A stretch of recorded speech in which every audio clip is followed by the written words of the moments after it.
ఏదో ఇబ్బందిగా ఉంది, నేను నడవలేను. సార్, నేను ప్రెగ్నెంట్ సార్, కొంచెం కళ్ళు తిరుగుతున్నాయి. నేను హాస్పిటల్ వరకు నన్ను దించుతారా సార్? దేనమ్మా ప్రెగ్నెంట్ అంటున్నావు? నీతో పాటు ఎవరు రాలేదా? అది మా వాళ్ళు వేరే దగ్గరికి వెళ్ళారు సార్, అర్జెంట్ పని ఉందని.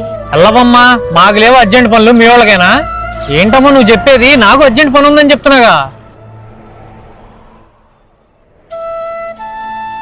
సార్ ఏంటమ్మా?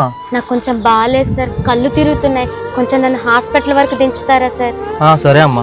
అన్నా మనకి ఎందుకన్నా, ఆవిడ ఆల్రెడీ ప్రెగ్నెంట్ గా ఉంది, జరగంది ఏమైనా జరిగితే మా మీదకి వచ్చింది. పదా అన్న వెళ్ళిపోదాం. లేదమ్మా, అర్జెంట్ పని ఉంది, వెళ్ళాలి నేను. అక్క ఒక్క నిమిషం. తమ్ముడు మీరు కొద్దిగా వేరే ఆటో చూసుకుంటారా? అక్కకి హెల్త్ బాగాలేదు కదా, హాస్పిటల్ దగ్గర దించుతా. అమ్మ మీరు ఎక్కండి అమ్మా. అక్క నీకేమీ కాదు, ధైర్యంగా కూర్చో, జాగ్రత్తగా హాస్పిటల్ దగ్గర దించుతా, ఓకేనా? సరే. ఏంటక్క ఇంత లేట్ అయింది? అదా, నువ్వు చెప్పినట్టే డబ్బున్న వాళ్ళని చాలా మందిని సహాయం అడిగాను, కానీ ఎవ్వరూ సహాయం చేయలేదు. కానీ ఈ తమ్ముడు తనకున్న కస్టమర్స్ దించి నన్ను హాస్పిటల్ వరకు దించాడమ్మా. నిజంగానే పేదవాడికి గొప్ప మనసు ఉంటుందని ఈ తమ్ముడు చూసాక నాకు అర్థమైంది. తమ్ముడు, ఈ డబ్బులు తీసుకో. వద్దక్క, ఇలా కడుపుతో ఉన్న వాళ్ళకి సహాయం చేస్తే ఆ దేవుడు ఏదో రూపంలో నాకు కూడా సహాయం చేస్తాడక్క.